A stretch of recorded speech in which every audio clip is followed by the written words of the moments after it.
Hello, guys! Meu nome é Bruna, eu sou a teacher, e hoje eu vim aqui falar um pouco para vocês sobre o verbo to be. Por que eu estou escolhendo fazer essa primeira aula com o verbo to be? O verbo to be é muito conhecido no Brasil. Muitas pessoas vão dizer que ela é uma das únicas palavras que a gente aprende, uma das poucas palavras que se aprende na escola hoje em dia. E por que vocês acham, será que os professores eles insistem tanto para que a gente aprenda o verbo to be? O verbo to be, ele não segue as regras. Basicamente, ele é um adolescente que não gosta de seguir as regras básicas do inglês. Por isso que os professores, né, que estão nas escolas, eles tentam fazer com que a gente aprenda muito o, o nosso verbo to be, porque ele é extremamente importante, tá? Ele é diferente de todos os outros que a gente já conheceu. Aqui a gente vai estar trabalhando com o verbo to be no presente, tá? No presente simples, primeira parte do verbo to be. E vamos lá. What is the verb to be? Então, o que é o verbo to be? Alguém de vocês, quando escuta essa palavra, consegue imaginar o que é o verbo to be? Qual é a tradução do verbo to be? Essa é uma pergunta que eu faço muito para os meus alunos e a maioria deles, quando chega, mesmo já tendo feito aula antes, né, na escola, ou até mesmo em cursos de inglês, eles normalmente não sabem dizer para mim a tradução. Por quê? Então, os professores não falam? É interessante pensar nisso, né? Mas a tradução é ser ou estar. Então, o verbo to be pode ser traduzido como ser ou estar, né? E lembre-se que a gente não vai fazer o uso do auxiliar, né? Pra gente fazer uma negativa e uma interrogativa. O que isso significa, então? Vamos ver? A conjugação do verbo to be, ele é o grande problema. Por que os nossos professores, a gente precisa que vocês aprendam, então, o verbo to be? Porque diferente do verbo like, que é o verbo gostar, ele vai mudar para cada uma das pessoas que vocês estão vendo, tá? Então, o verbo to be pro I vai virar am, pro he vai virar is, pro she vira is, pro it vira is, pro you é are, we are e they are. Quer dizer, então, né, que o verbo to be vai mudar para todas as pessoas, que nem no português? Porque quando a gente vai conjugar no português, como que a gente faz? Eu sou, você é, nós somos, nós, né? Vocês estão. Então, cada pessoa tem uma conjugação diferente. No inglês, como é uma língua um pouco mais simples, né? Nesse quesito, a gente vai ter só 3 variações: am, is e are, tá?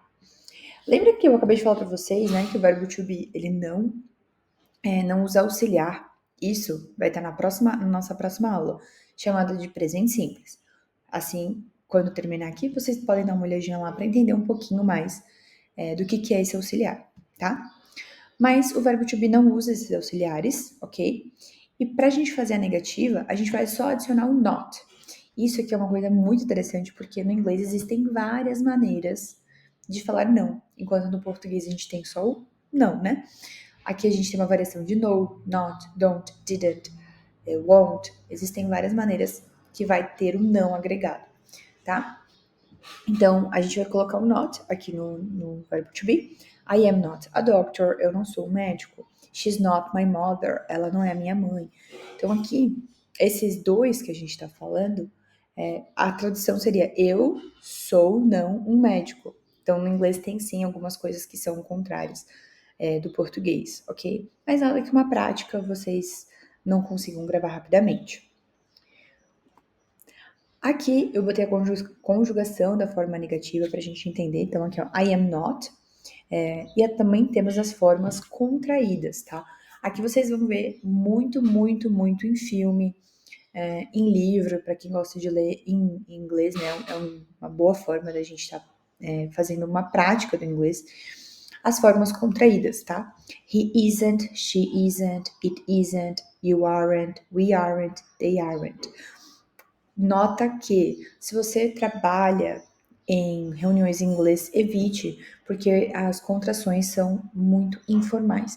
E numa reunião de negócios, a gente não quer ser informal ou até mesmo desrespeitoso, porque o que para nós é considerado tranquilo, né, muitas vezes para um britânico, para um australiano, um americano, não é considerado respeitoso, tá? Então, tomem cuidado, às vezes, para não usar a contração, mas eu coloquei aqui porque é a forma que vocês mais vão ouvir.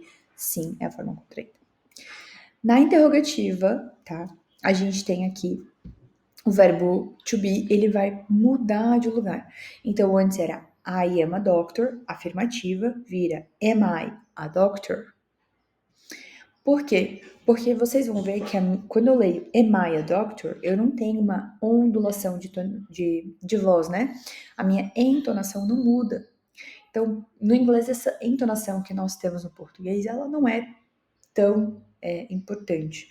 A mudança, né, de estrutura na frase, prestem atenção, a frase muda a estrutura, o verbo to be vai para o começo, é mais relevante, sim, do que a gente fazer a Am I a doctor? Essa entonação não é tão relevante para eles, ok? Eu vou pedir para vocês fazerem um exercício, tá? Aqui eu botei o verbo, né?